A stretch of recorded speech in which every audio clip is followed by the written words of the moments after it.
Maganur food poison ఘటనపై ABN ఆంధ్రజ్యోతిలో వచ్చిన కథనాలకు మంచి స్పందన వచ్చింది. వారంలో 3 సార్లు భోజనం వికటిస్తే అధికారులు ఏం చేస్తున్నారని హైకోర్టు నిలదీసింది. ఘటనపై సమగ్ర నివేదిక కోరుతూ తదుపరి విచారణ సోమవారానికి వాయిదా వేసింది.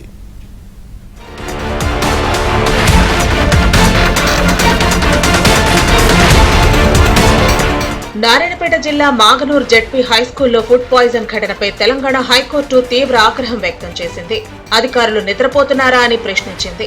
పాఠశాలలో ఫుడ్ పాయిజన్ చాలా తీవ్రమైన అంశమని ఉన్నత న్యాయస్థానం వ్యాఖ్యానించింది. ప్రభుత్వ పాఠశాలల్లో మధ్యాహ్న భోజనంలో నాణ్యత పాటించడం లేదంటూ దాఖలైన పిటిషన్లపై హైకోర్టు విచారణ చేపట్టింది.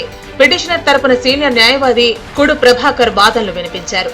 రాష్ట్ర వ్యాప్తంగా అన్ని ప్రభుత్వ పాఠశాలల్లో తరచూ భోజనం వికటిస్తోందని కోర్టు దృష్టికి తీసుకెళ్లారు.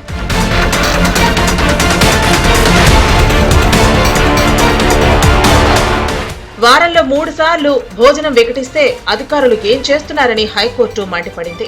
పిల్లలు చనిపోతే తప్ప స్పందించరా? ఇది అధికారుల నిర్లక్ష్యానికి నిదర్శనమని తెలిపింది. రాష్ట్ర ప్రభుత్వం సీరియస్ గా తీసుకోవడం లేదని హైకోర్టు ఆక్షేపించింది. వారంలో కౌంటర్ వేస్తామన్న ప్రభుత్వ న్యాయవాదిపై ఉన్నత న్యాయస్థానం ఆగ్రహం వ్యక్తం చేసింది. జిల్లా కేంద్రంలో ఉండే అధికారిని సంప్రదించి వివరాలు సేకరించడానికి వారం రోజులు ఎందుకని ప్రశ్నించింది. హైకోర్టు ఆదేశాలు ఇస్తేనే అధికారులు పనిచేస్తారా? వారికి కూడా పిల్లలున్నారు కదా. మానవతా దృక్పథంతో వ్యవహరించాలని న్యాయస్థానం తెలిపింది. నాన్ బెయిలబుల్ వారెంట్ జారీ చేస్తే 5 నిమిషాల్లో హాజరవుతారంటూ హైకోర్టు వ్యాఖ్యానించింది. తదుపరి విచారణను న్యాయస్థానం సోమవారానికి వాయిదా వేసింది. ఏ పథకం అమలు కొరకైతే సర్టన్ లా ఉందో దాన్ని అమలు చేయాలని చెప్పేసి మనం కోర్టు వారిని కోరడం జరిగింది. సమగ్రమైన రిపోర్టు మండే రోజున సబ్మిట్ చేస్తామని ప్రభుత్వం చెప్పింది.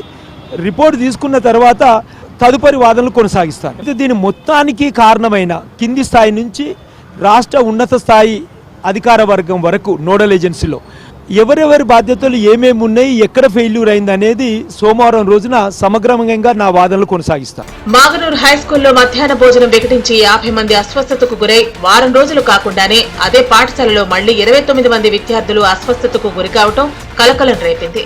మంగళవారం మధ్యాహ్న భోజనం తిన్న విద్యార్థులు ఇళ్లకు తిరిగి వెళుతున్న సమయంలో వాంతులు చేసుకున్నారు. ఉపాధ్యాయులు వారిని స్థానిక పీహెచ్సీకి తరలించి చికిత్స చేయించారు. 29 మందిలో 7 వెంటనే కోలుకోగా మిగిలిన 22 మందిని మక్తల్ ప్రభుత్వ ఆసుపత్రికి తరలించారు.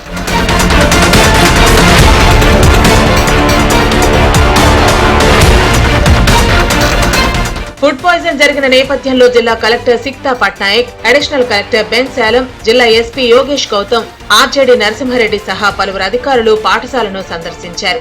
జిల్లా కలెక్టర్ పాఠశాలలో వంటగదిని పరిశీలించారు. అదేవిధంగా విద్యార్థులకు మధ్యాహ్న భోజనం కోసం ఉపయోగిస్తున్న బియ్యంను పరిశీలించారు.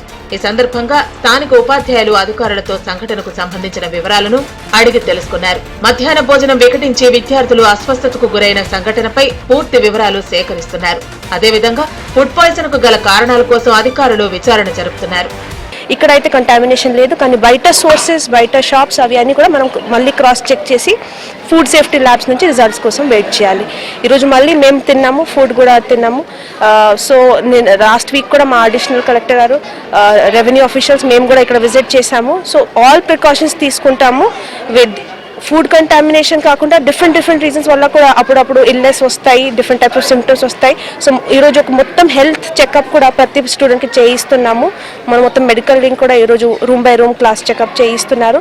వారం రోజుల్లో ఒకే పాఠశాలలో 3 సార్లు ఫుడ్ పాయిజన్ కావడంతో పరిశీలించి తనిఖీ చేస్తామన్నారు విద్యాశాఖ రాష్ట్ర సంచాలకులు నరసింహారెడ్డి. ఈ ఘటనను దృష్టిలో ఉంచుకుని రాష్ట్ర వ్యాప్తంగా స్టాండర్డ్ ఆపరేటింగ్ కమిటీ ఏర్పాటు చేస్తున్నామన్నారు. ఈ కమిటీ పాఠశాలలో మధ్యాహ్న భోజన పథకంలో వండుతున్న అన్ని సరుకులను వంట చేయకముందే క్షుణ్ణంగా పరిశీలించాలన్నారు. అదేవిధంగా వంట వండిన తర్వాత కూడా అన్నం, కూరగాయలను పరిశీలించాలని కోరారు.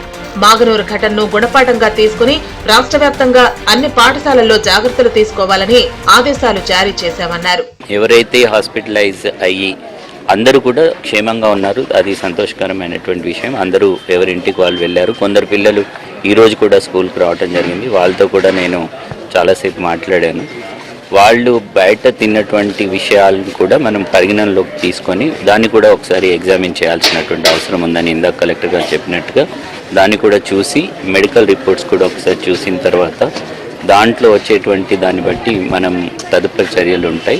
రాష్ట్రంలోని ప్రభుత్వ పాఠశాలలు, గురుకులాల్లో వరుస ఫుడ్ పాయిజన్ కేసులు నమోదవుతున్నా, ప్రాణాలు కోల్పోతున్నా అధికారులు మొద్దు నిద్ర వేయటం లేదన్న విమర్శలు వెల్లువెత్తుతున్నాయి.